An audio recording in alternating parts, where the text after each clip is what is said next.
प्रदेश के उप मुख्यमंत्री ब्रजेश पाठक का बीजेपी कार्यकर्ताओं ने जोरदार स्वागत किया।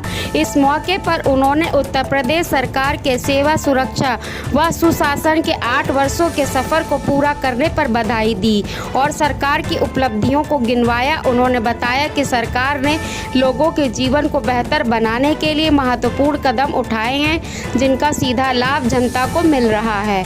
इस अवसर पर उप मुख्यमंत्री ने अन्य विभागों की प्रदर्शनी का भी अवलोकन किया, जहां विभिन्न योजनाओं और विकास कार्यों के बारे में जानकारी दी गई। इसके बाद उन्होंने एक प्रभारी मतदाता सम्मेलन में शिरकत की और बीजेपी कार्यकर्ताओं को आगामी चुनावों में जीत हासिल करने के लिए उत्साहित किया। अपने संबोधन में ब्रजेश पाठक ने विपक्षी दलों, खासकर कांग्रेस और समाजवादी पार्टी सपा पर जमकर हमला बोला। उन्होंने कहा है कि ये दल जनता की उम्मीदों पर खरे नहीं उतरे हैं और प्रदेश में विकास के मार्ग में रुकावट डालने का प्रयास कर रहे हैं। उन्होंने कार्यकर्ताओं से एकजुट होकर आगामी चुनावों में भारी जीत हासिल करने का आह्वान किया। उप मुख्यमंत्री का यह दौरा बीजेपी कार्यकर्ताओं में उत्साह और जोश का संचार करने में सफल रहा। उनके भाषण और संदेश ने कार्यकर्ताओं में नया जोश भर दिया और आगामी चुनावों के लिए बीजेपी की रणनीति को मजबूत किया।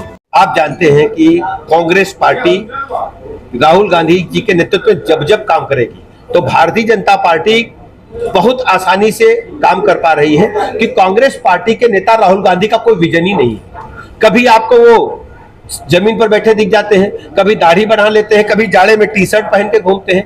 उनको वेस्टर्न कल्चर पता है और छुट्टियां मनाने नानी के यहाँ चले जाते हैं। अरे भाई, देश के लोगों के साथ कंधे से कंधा मिलाकर काम करना है। इटली को अब तो छोड़ दो भाई, विदेशी आक्रांताओं ने भारत को बहुत चूसा है।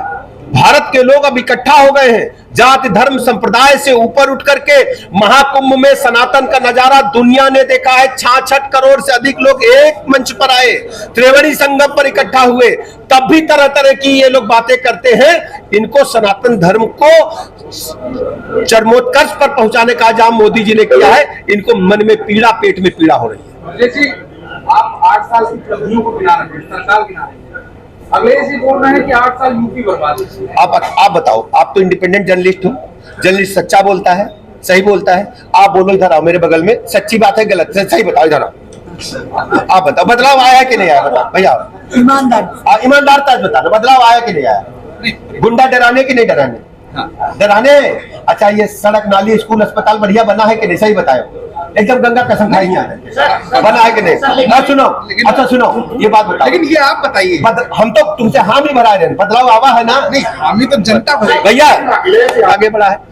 वो इन्वेस्टर समिट में 45 लाख करोड़ के पैकेज हमने साइन किए, 15 लाख करोड़ के धरातल पर उतर चुके हैं।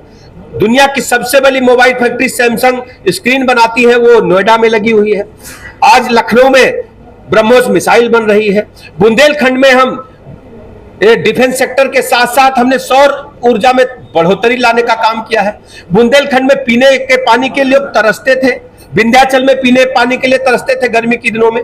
कानपुर के साथी पत्रकार मित्र बताएंगे कि 2017 से पहले कानपुर में अखबार में हमने पढ़ा था, निकला था कि ट्रेन से पानी आएगा। पेयजल का संकट हमें उपलब्ध कराने का पेयजल का कोई संकट नहीं है। शुद्ध पेयजल जल जीवन मिशन के तहत पहुंचाया जा रहा है। हमारे जो जानवर मवेशी है उनके लिए भी पेयजल उपलब्ध है।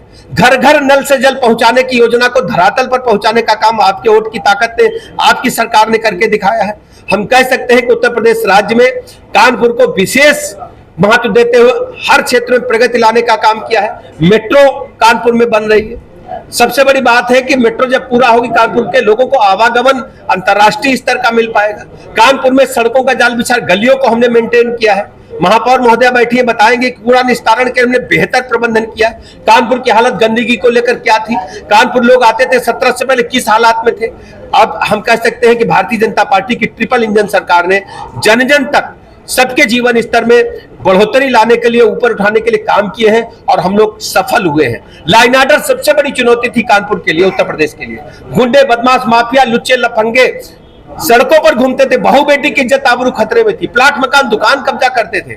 आज हम कह सकते हैं कि गुंडे, बदमाश, माफिया प्रदेश छोड़ करके चले गए हैं, या जेल में हैं या ढूंढे आपको नहीं मिल रहे हैं। तख्ती लटका करके आज गुंडा माफिया घूमता है कि हम कोई काम कर लेंगे, ठेला लगा लेंगे, लेकिन अराजकता और गुंडई का नाम नहीं लेंगे। इसको दंगे का प्रदेश बना दिया गया था और समाजवादी पार्टी ने तो हद कर दी। कांग्रेस पार्टी ने, समाजवादी पार्टी को हो क्या गया है, आप लोगों को सपा से पूछना चाहिए।